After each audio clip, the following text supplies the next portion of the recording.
গত ৪ঠা মে রাজ্যে বিধানসভা নির্বাচনের ফল প্রকাশিত হয়েছে। ফলত দীর্ঘ ১৫ বছরের তৃণমূল জমানার অবসান ঘটেছে। নতুন সরকার গড়েছে বিজেপি। মূলত সেদিনই সকলেই জানেন যে পরিচালক রাজ চক্রবর্তী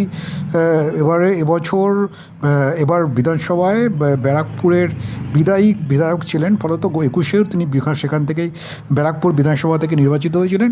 কিন্তু এবার যখন বিধানসভা নির্বাচনে তিনি হেরে যান, যখন সেই নির্বাচনের কাউন্টিং রুম থেকে বেরিয়ে আসছিলেন, তখনই বিজেপি সমর্থকদের একাংশ কার্যত রাজ চক্রবর্তীর গায়ে কাদা ছেটান। কার্যত যদিও সে সময় পুলিশ এবং নিরাপত্তা রক্ষীরা পরিস্থিতি সামাল দেন, কার্যত রাজ চক্রবর্তীর শরীরী ভাষাতেই বোঝা যাচ্ছিলেও তিনি যে মানসিকভাবে ভেঙে পড়েছেন।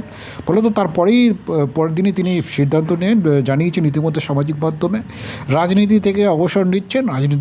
রাজনীতিতে আর দেখা যাবে না, কোনো রকম রাজনীতি আর তিনি করতে চান না।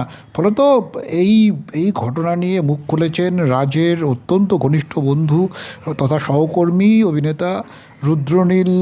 মূলত রুদ্রনীল সকলেই জানেন এবার বিজেপি ভোটে লড়েছিলেন বিধানসভা ভোটে এবং জয়ী হয়েছেন শিবপুর বিধানসভা কেন্দ্র থেকে। ফলত রাজ চক্রবর্তীর এই ঘটনায় কার্যত ব্যথিত হয়েছেন রুদ্রনীল ঘোষ জানিয়েছেন, না, রাজের গায়ে কেউ কাদাটা ছেটায়নি। যে দলটা মানুষকে লুট করেছে, রাজ সেই দলের জামাটা পরেছিল, মানুষ রাজের সেই জামাটার উপরে কাদা ছুঁড়েছে। মানুষ বলতে চেয়েছিলেন জামাটা এবার খুলে ফেলো, এটা তোমায় মানায় না।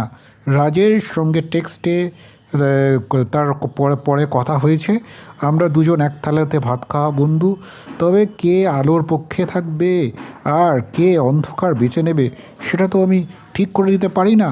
ফলত রুদ্রনীল কার্যত এই ঘটনায় বন্ধু রাজ চক্রবর্তী পাশে থাকলেন, কিন্তু তার যে মতাদর্শ তিনি বেছে নিয়েছিলেন সেটাকে তিনি সমর্থন করলেন না।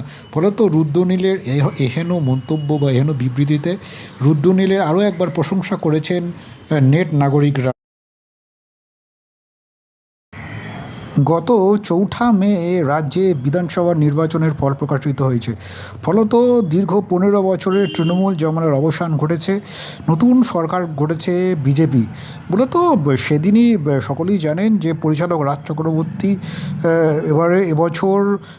এবার বিধানসভায় ব্যারাকপুরের বিদায়ী বিধায়ক ছিলেন। ফলত ২১-এও তিনি সেখান থেকেই ব্যারাকপুর বিধানসভা থেকে নির্বাচিত হয়েছিলেন।